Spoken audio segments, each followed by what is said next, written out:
অনুপাতের ধারাবাহিক ক্লাসে স্বাগতম সবাইকে। আমি আপনাদের সাথে আছি মোহাম্মদ জুয়েল হোসেন। আমরা যে নবম দশম শ্রেণীর শর্ট সিলেবাস 2026 সালের পরীক্ষার্থীদের যে শর্ট সিলেবাস আছে সেখান থেকে সবচেয়ে গুরুত্বপূর্ণ যে অধ্যায়টা অনুপাত ও সমানুপাত বীজগণিতিক, এখান থেকে মাস্ট বি অঙ্ক থাকবেই সৃজনশীল এবং এমসিকিউতেও।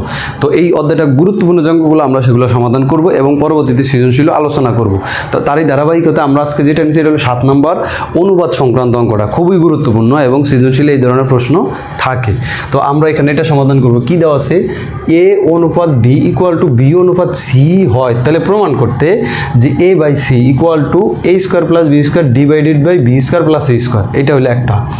খ নম্বরে প্রমাণ করতে হচ্ছে A square plus B square plus C square into 1/a cube plus 1/b cube plus 1/c cube equal to A cube plus B cube plus C cube, এইটাও প্রমাণ করব।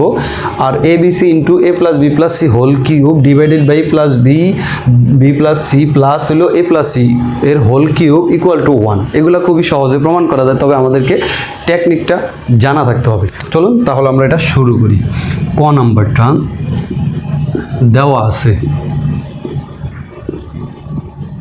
আমাদের আগে দেওয়া আছে, এটা থেকে আমাদের কিছু মান আমরা বের করে নেব। কি দেওয়া আছে, এ অনুপাত বি ইকুয়াল টু বি অনুপাত সি। তো এটাকে যদি অনুপাতের নিয়ম অনুসারে আমরা ভগ্নাংশ করি, অনুপাতের প্রথম রাশি উপরে আর সেকেন্ড রাশি বা দ্বিতীয় রাশি যেটা সেটা যায় নিচে, এটা হলো নিয়ম। ভাগ আকারে নিলে আবার যদি এরকম এলএন করতে চাই করতে পারবো, এটা সমস্যা না। এখন আমরা আর গুণন করব, অর্থাৎ কোনায় কোনায় গুণ করবো। এই বি আর বি এই কোনার সাথে এই কোনা যদি গুণ করি তাহলে B square equal to A C, এটা একটা মান আমরা বের করে রাখছি।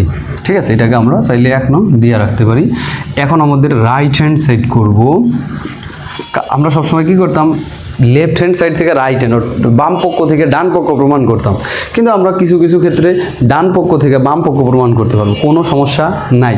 তো আমাদের এইখানে যেহেতু কম আছে আমরা বড়টাকে ছোট করব, কিন্তু ছোটটাকে বড় করতে পারবো, কিন্তু সেক্ষেত্রে আমাদের এক্সট্রা মাথা কাটাইতে হবে, যেটার আমাদের কোনো দরকারই নাই। তো আমরা রাইট হ্যান্ড সাইড উঠাবো। এখানে আছে কি A square plus B square, আর এইখানে আছে B square plus C square. তো আমরা এখানে মান বসিয়ে দিই, যে আমরা এই বি স্কোয়ার মান পাইছি না একটু আগে, এই মানটা বসাই, তাহলে A square plus A C, আর বি স্কোয়ার মান কি A C plus C square. এই যে জাস্ট যেখানে বি স্কোয়ার ছিল এখানে বি স্কোয়ার ছিল, বি স্কোয়ার মান এসি, এখানে বি স্কোয়ার ছিল, বি স্কোয়ার মান এসি বসাইছি।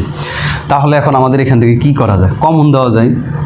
আমরা কমন দিই, এখানে এ আছে এখানে এ আছে, এ যদি কমন দিই তাহলে এ প্লাস সি, নিচে যদি সি কমন দিই তাহলে এ প্লাস সি থাকে। কমন দেওয়ার ব্যাপারটা ক্লিয়ার করি। কমন দেওয়া মানে ভাগ করা, যেটা আমরা কমন দিব ওই রাশি থেকে ওইটা বাদ দিব। যেমন এখানে এ দুইটা আছে, তো একটা এ যেহেতু কমন দিছি এখানে একটা এ বাদ দিয়ে দিছি, এখান থেকে যদি এ কমন দিছি তার মানে এটাকে আমরা বাদ দিয়ে সিটা লিখছি, এটা ব্র্যাকেটে থাকবো। পরবর্তীতে দুইটার ভিতরে সি আছে, তার মানে সিটাকে আমরা বের করিয়া এখানে আছে এ, আর এখানে দুইটা সি থেকে একটা গেলে আরেকটাই, এটা লিখলাম। তো যদি আমরা এখান থেকে এটা কাটা দিই, এটা কাটা দিই, দুইটাই সেম আছে, তাহলে আমাদের কি থাকে এ বাই সি, কি থাকে এ বাই সি। আর এটা যেটা হলো কি লেফট হ্যান্ড সাইড, তাহলে আমরা সুতরাং লিখে দেবো কি left hand side equal to right hand side প্রমাণিত। এটা ক নাম্বারের জন্য, যেটা 2 মার্ক সৃজনশীল প্রশ্ন, এটা গুরুত্বপূর্ণ থাকতে পারে। এরপরে আসি আমরা খ নাম্বারটা, যেটা 4 মার্কের প্রশ্নতে প্রায় দেখি।